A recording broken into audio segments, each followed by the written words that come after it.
Hello and welcome to Open, everyone. I'm Rina Valentin, your host, Café con Leche, for the next hour. Always inviting you to get social with us online. That's right. Tweet us and follow us on Instagram at BronxNet TV or like us on Facebook at Open BronxNet Television. And of course, don't forget, while you're there, follow me on Twitter, Instagram, FB, y Snapchat, y también Insta Stories, at Rina Valentin.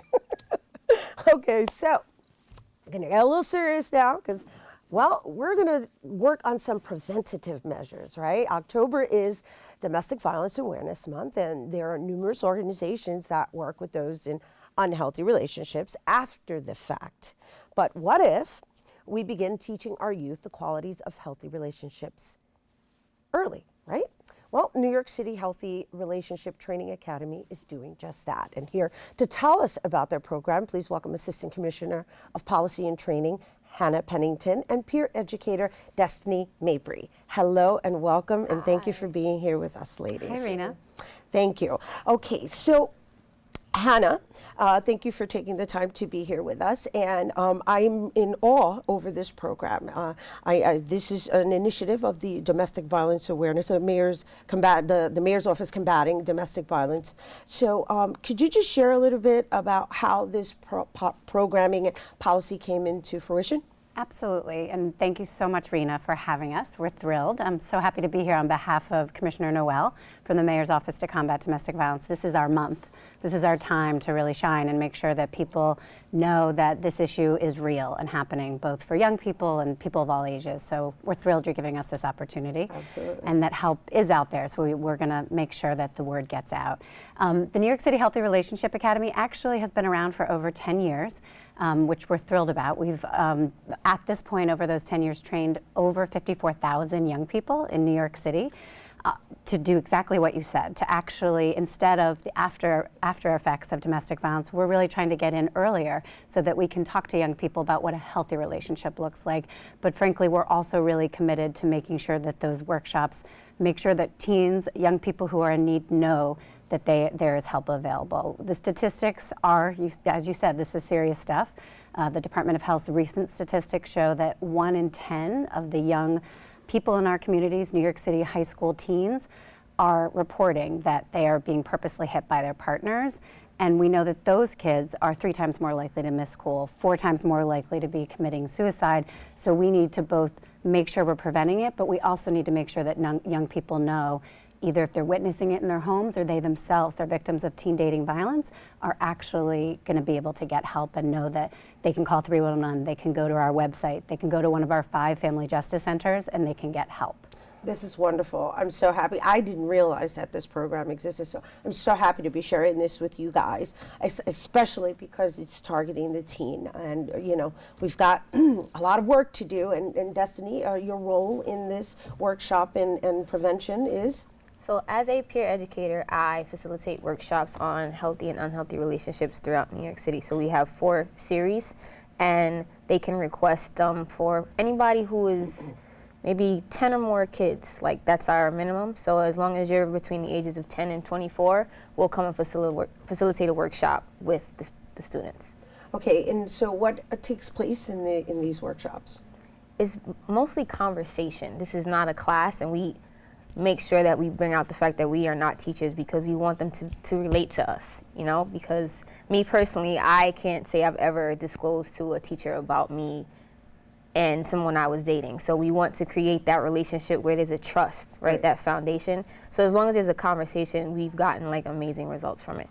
Okay, so next question is, is this open to anyone who's interested in learning about it versus somebody who's experiencing it?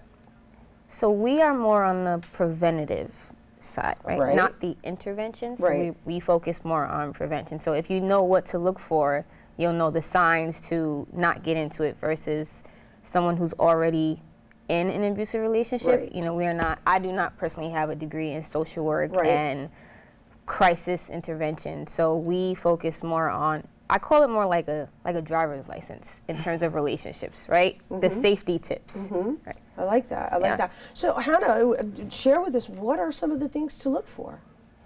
So as Destiny said, I mean, these workshops are for young people. They could be at an after-school program. They could be at a detention center. It could be at a youth ministry program, a high school, a middle school.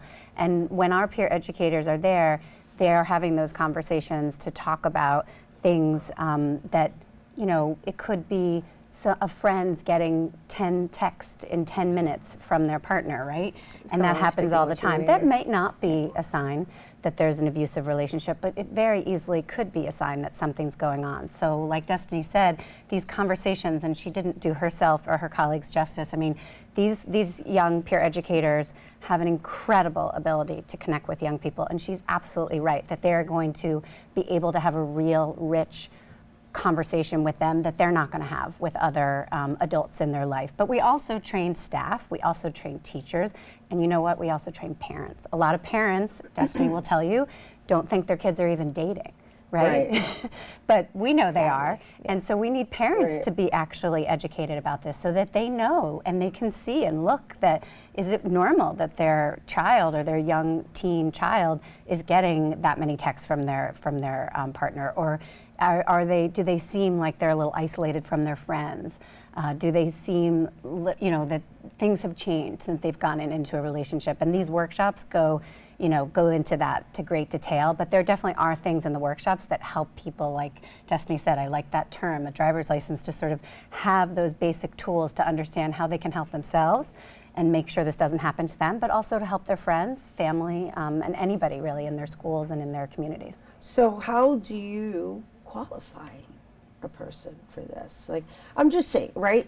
I'm a domestic violence survivor. I've announced it on numerous occasions and there was a point in my life that I didn't even realize I was in a domestic violent relationship, because the issues that I was dealing with were psychological. Right. So I'm just curious, like there are so many variations that domestic violence presents itself. There's the financial, yes, the physical is the one that most people are aware of, but then there's the psychological, there's the manipulation, there's all these various colors that it comes in. So I'm just curious to know, how were you able to identify that? Well, me personally, I'm also a survivor of domestic violence, and I lost my sister, my niece, and nephew to domestic violence. So I know how it looks in terms of the physical aspect and the non-physical. So the financial, the using privilege, the economic, the isolation, the intimidation. And these are not things that we talk about. It seems that it's only taken seriously when there's a visible mark, right? But yes. I always say, although you cannot see a black and blue, when someone is constantly beating you down mentally, those black and blues is left on your spirit, right? Yes. So those things come out in your actions. And we don't talk about warning signs like somebody who's trying to control what you wear, somebody who can't handle rejection, somebody who says, I love you because you like 10 of their photos. Social media has played a major part in healthy relationships, or the lack of. So it's multi-dimensional. It's not just physical. I love the work that you're doing. I can't applaud you enough. And I'm just, I want to make sure that our viewers understand that this is a program that's available to them. And if so, how do they go about seeking this help? So we are open for business. Our academy has actually expanded greatly in the last year. Thanks to the First Lady, Shirley McCrae, we are actually the Academy has created a new project called CARE, which is a way to get to even more vulnerable youth and get these workshops out there, and we've doubled our capacity. We have full-time peer educators. Destiny is one of them. And if you go to our website, which I believe that you're going to show on the screen, but it's www.nyc.gov/domestic violence, you can see there's an online request form for our workshops, and we can't make a promise that we can do it the next day if you send the workshop request, but if you put the request form in, we can get out there. We can come out and talk to youth, we can talk to staff, we can talk to parents as well. But our website also has information for anybody who needs help. All the addresses for our 5 family justice centers. We just opened our 5th in Staten Island, which is extremely exciting and something that all New Yorkers should be really proud of, that we have a rich network of services here in New York City. but that rich network, everybody needs to know about it, and people need to help and look out for their friends and tell them that they can go online, that they can call 311, they can walk into a family justice center, they can bring a healthy relationship workshop into their community, into their school, and together we can move the needle further. Thank you, thank you, Hannah. Thank you, Destiny. And I hope you guys are taking this initiative, not just for yourself, for someone you may know. And once again, to learn more about the NYC Healthy Relationship Training Academy, please visit nyc.gov/domestic violence. Once again, that's nyc.gov/domestic violence. Mayor's Office to Combat Domestic Violence, that's right. So we're going to take a quick break, but stay tuned. There's more Open coming up after this.